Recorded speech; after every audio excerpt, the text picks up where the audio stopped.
കഴിഞ്ഞ ദിവസം വയനാട്ടിൽ പോയിരുന്നു. മാനന്തവാടിക്ക് സമീപമുള്ള പഴശ്ശി ഫാമായിരുന്നു സന്ദർശിച്ച്. ഉടമ ദിനേശേട്ടൻ്റെ ക്ഷണപ്രകാരമായിരുന്നു ഈ യാത്ര. കാര്യം എന്താണെന്ന് വെച്ചാൽ മാർച്ച് 16-ന് ദിനേശേട്ടൻ്റെ പഴശ്ശി ഫാം പുതിയൊരു ചൂടുവയ്പ് നടത്തുകയായിരുന്നു. പഴശ്ശി ഫാമിലെ പാൽ നവ എന്ന ബ്രാൻഡിൽ പാലും പാലുൽപ്പന്നങ്ങളുമായി പുറത്തിറക്കാനുള്ള പാൻറ്റിൻ്റെ ഉദ്ഘാടനമായിരുന്നു. വളരെ ലളിതമായ ചടങ്ങ്. പ്രദേശത്തെ ജനപ്രതിനിധികളും ഏതാനും കർഷകരും മാത്രമായുള്ള ചടങ്ങിൽ ദിനേശേട്ടൻ്റെ ഭാര്യ വർഷചേച്ചിയും ക്ഷീരകർഷകയായ ലിനിച്ചേച്ചിയും ചേർന്ന് നാട മുറിച്ച് പ്ലാന്റ് ഔദ്യോഗികമായി ഉദ്ഘാടനം ചെയ്തു.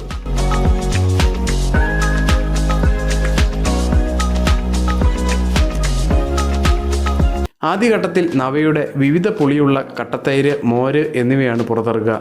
അതിനൊപ്പം നെയ്യും ഉണ്ട്.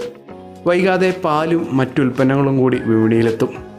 കോഴിക്കോട് പയ്യോളി സ്വദേശിയാണ് ദിനേശേട്ടൻ. അതുകൊണ്ട് തന്നെ പയ്യോളിയുടെ 50 കിലോമീറ്റർ ചുറ്റളവിൽ നവ ബ്രാൻഡ് ഉൽപ്പന്നങ്ങൾ എത്തിക്കാനാണ് അദ്ദേഹത്തിൻ്റെ പദ്ധതി. ഇന്നലെ മുതൽ ഉൽപ്പന്നങ്ങൾ വിവിധ കടകളിൽ ലഭ്യമാക്കി തുടങ്ങിയിട്ടുമുണ്ട്. പെട്ടെന്നുണ്ടായ തീരുമാനമല്ലിത്. ഏതാനും നാളുകൾക്ക് മുമ്പ് നവ ബ്രാൻഡിൽ തന്നെ പാക്കറ്റ് പാല് വിപണിയിൽ എത്തിച്ചിരുന്നു. അതിൻ്റെ ആത്മവിശ്വാസത്തിലാണ് ആധുനിക പ്ലാന്റും സൗകര്യങ്ങളും ഒരുക്കി പദ്ധതി വിപുലീകരിച്ചിരിക്കുന്നത്. നവയുടെ മറ്റു വിശേഷങ്ങളുമായി അടുത്ത വീഡിയോയിൽ കാണാം. Happy farming. ബൈ.